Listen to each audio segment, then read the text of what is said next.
When the call came in, I was barely holding it together. My wife, Melanie, had been distant for weeks. Little things, brushed off hugs, late nights out, phone calls she'd step outside to take, had planted a seed of doubt in my mind. But nothing could have prepared me for this. I was sitting in my truck outside the local grocery store, waiting for the rain to let up. My gut had been tied in knots all day, a gnawing feeling I couldn't shake. I needed clarity, so I called up Gary, a buddy of mine who knew a thing or two about surveillance. He'd helped me install cameras and a tracking app on Melanie's phone a few weeks back, after she came home late reeking of whiskey and excuses. But today something felt different. Urgent. I logged into the app to check her location. It was off, completely disabled. My chest tightened. That wasn't like her. She'd been careful, maybe too careful, about not breaking the routine. And then my phone rang. A number I didn't recognize, but I picked up anyway. "Who is this?" a man's voice barked. Deep, confident, angry. "This is Matt." "Who the hell are you?" He laughed. "Oh, I think you know. I'm with your wife, buddy. And I gotta say, she's worth every minute." My heart sank.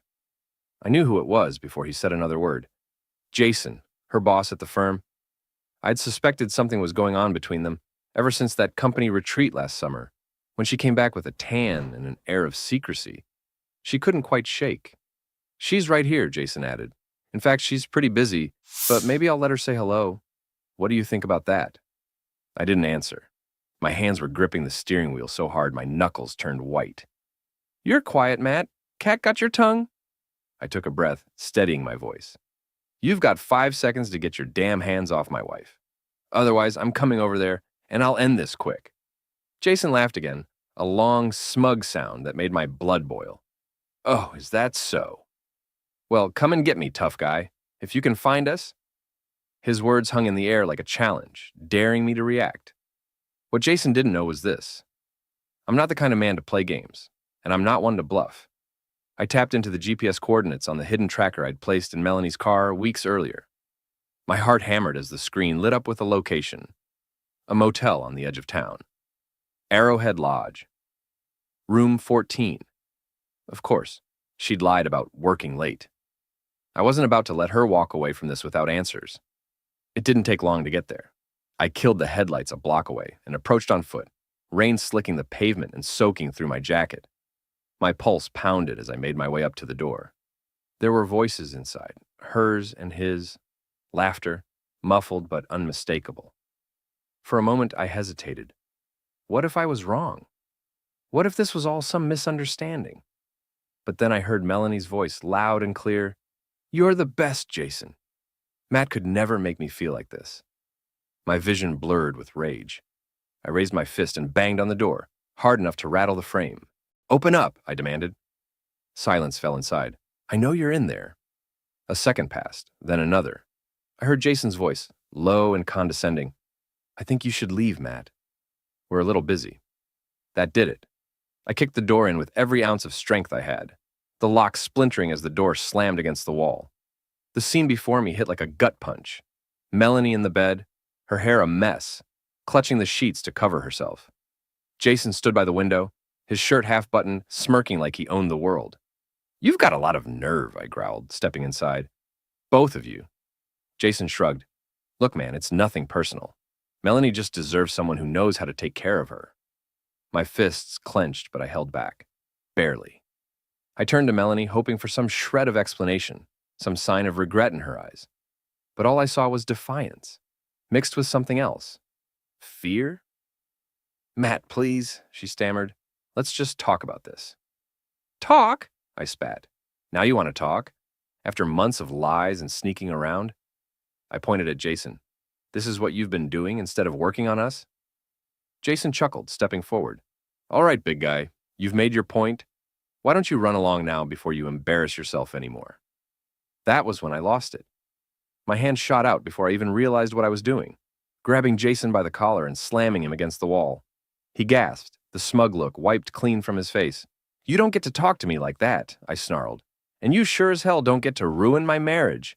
"Matt, stop!" Melanie cried. But I was past caring.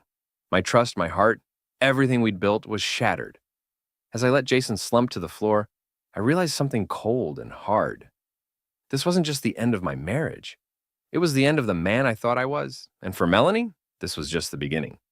The smirk on Jason's face as he wiped a trickle of blood from his lip was enough to reignite the fire in me. He stumbled to his feet, raising his hands mockingly, like we were about to box. "All right, Matt," he said, chuckling like he had no idea what kind of trouble he was in. "You got your little punch in. Feel better?" I didn't answer. I couldn't. My mind was a swirling storm of rage and betrayal, but my silence seemed to amuse him even more. "What's the matter?" he taunted, stepping closer. "Not man enough to keep your wife happy? That why she—" Before he could finish, I swung again, my fist crashing into his jaw. This time, he hit the floor hard, groaning as he sprawled on the cheap motel carpet. Melanie screamed, clutching the sheet tighter around her, but I didn't care. My focus was on Jason, who was scrambling to his knees, dazed but still smirking. "Stay down," I growled, my voice low and venomous. Jason shook his head, laughing as he spat blood onto the floor. "You think this is going to fix anything? She's been mine for months, buddy. Hell, half the office knows it." Something inside me snapped. I grabbed him by the shirt and hauled him to his feet, slamming him into the dresser so hard the mirror cracked. His grin faltered for the first time as I shoved him against the wall, leaning in so he could see the fury in my eyes. "You think this is funny?" I hissed. "You destroy a man's life and you're laughing about it." He tried to respond, but his words were cut off by a choked gasp as I pressed my forearm against his throat. Behind me, Melanie screamed again, begging me to stop, but I was too far gone to hear her. "You're done," I growled. "You hear me? You're going to walk out of here, and you're going to regret ever meeting her." Jason's eyes widened, his bravado finally cracking under the weight of my rage. I could feel his pulse hammering against my arm, and for a moment I considered ending it right there. But I wasn't a killer. Not yet, anyway. I let him go, and he crumpled to the floor, coughing and gasping for air. I stepped back, my chest heaving, and turned to Melanie, who was cowering on the bed, her face pale and tear-streaked.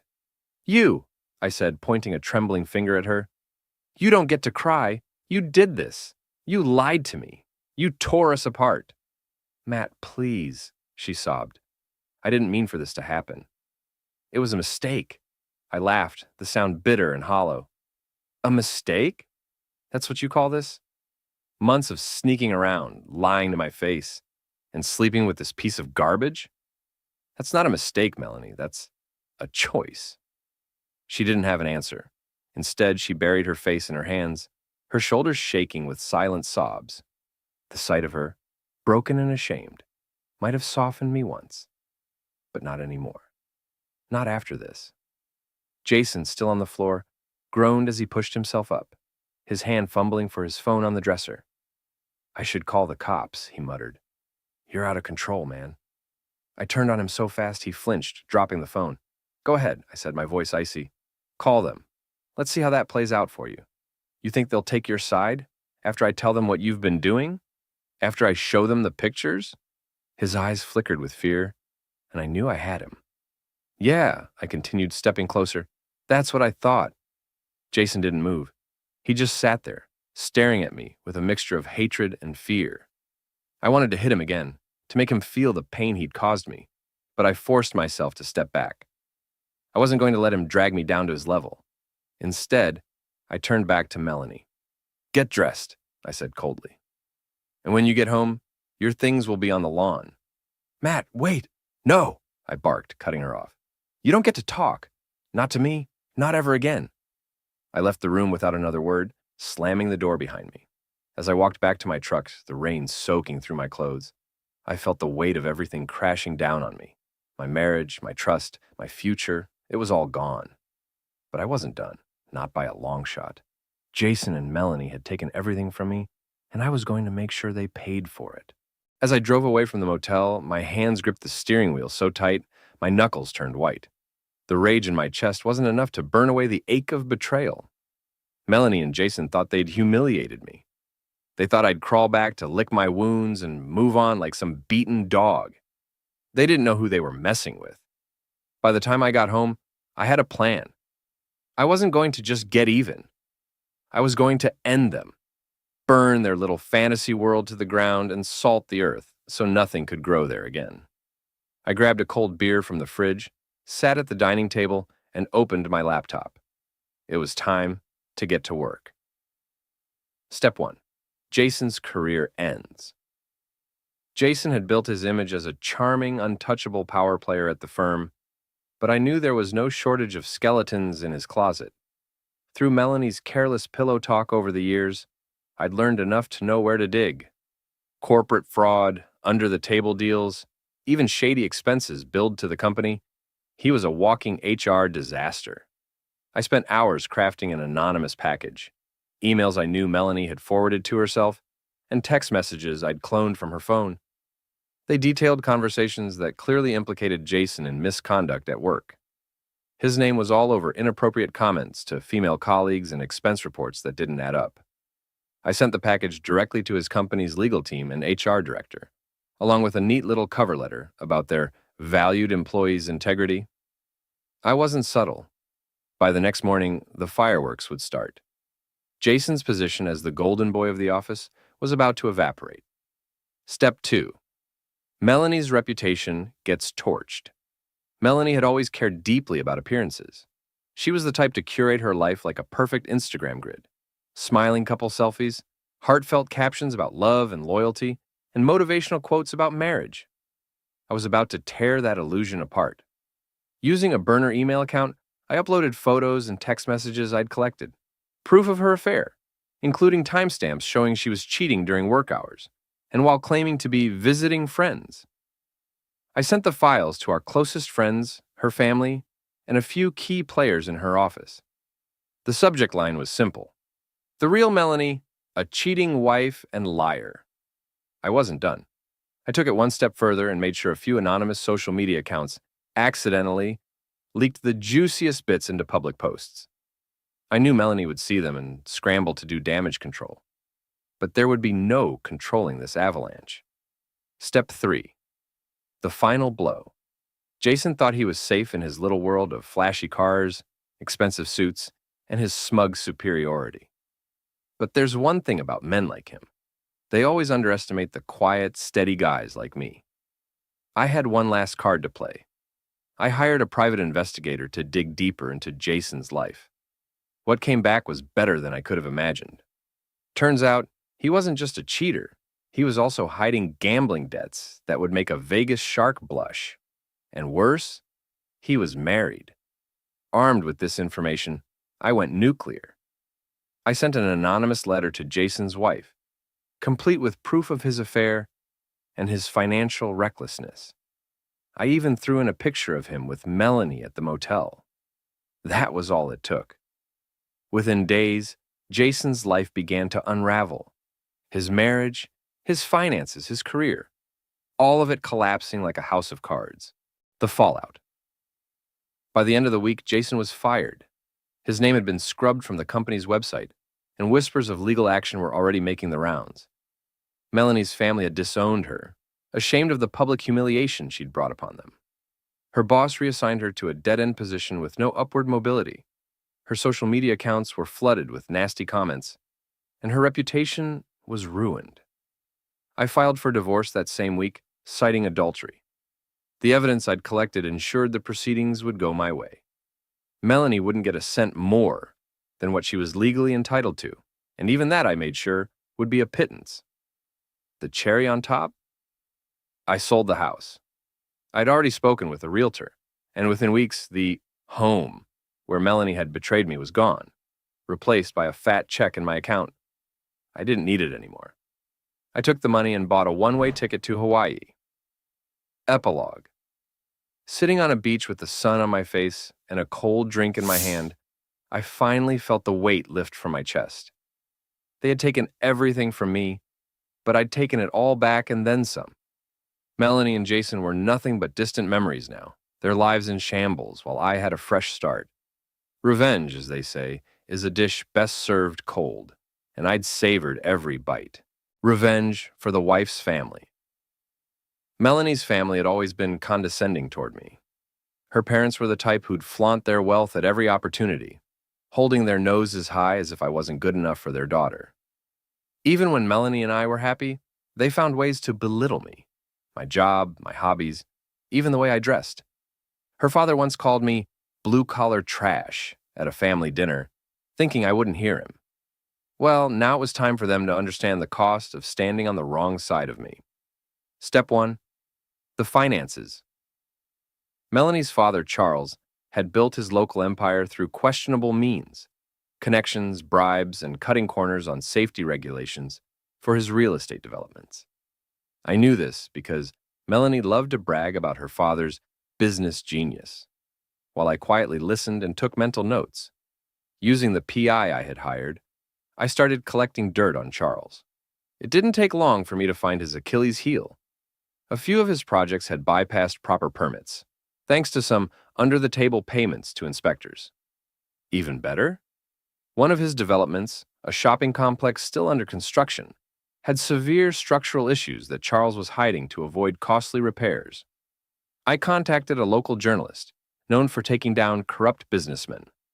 I handed them a package containing everything: documents, emails, even witness statements from former employees willing to expose the shady dealings. Within weeks, the story broke, complete with a damning headline: "Local developer faces investigations for corruption and safety violations." Charles's empire began to crumble. Investors pulled out, lawsuits piled up, and the media hounded him day and night. His name became synonymous with greed and negligence, and his respectable reputation was in tatters. Step 2. The mother's vanity. Melanie's mother, Linda, prided herself on being the social queen of the community. She hosted charity galas, garden parties, and book clubs, all to maintain her image as the epitome of grace and sophistication. But, like her husband, Linda had skeletons in her closet, ones I planned to drag out into the light. One of Linda's favorite pastimes was gossiping about everyone else's lives while keeping her own indiscretions hidden. Turns out, she had a habit of dipping into the charity funds she managed to fund her lavish lifestyle. Designer handbags, extravagant spa treatments, first-class vacations, they were all paid for by money that should have gone to helping the less fortunate. I anonymously tipped off the board of her charity and provided a detailed report of her misappropriations. The fallout was immediate. Linda was forced to resign in disgrace, her name plastered all over local headlines, invitations to parties dried up, her friends abandoned her, and the community she'd lorded over turned its back on her. Step 3. Exposing the family hypocrisy. The final blow was for the entire family's public image. Charles and Linda had built their lives on appearances, projecting themselves as the perfect, morally upright couple. But with their reputations in ruins, I decided to push them further down.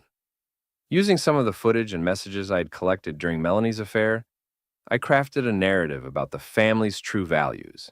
I sent it anonymously to a rival developer who had always been envious of Charles's success. They wasted no time spreading the information far and wide, highlighting how the family's dysfunction extended beyond just business scandals. The press ate it up.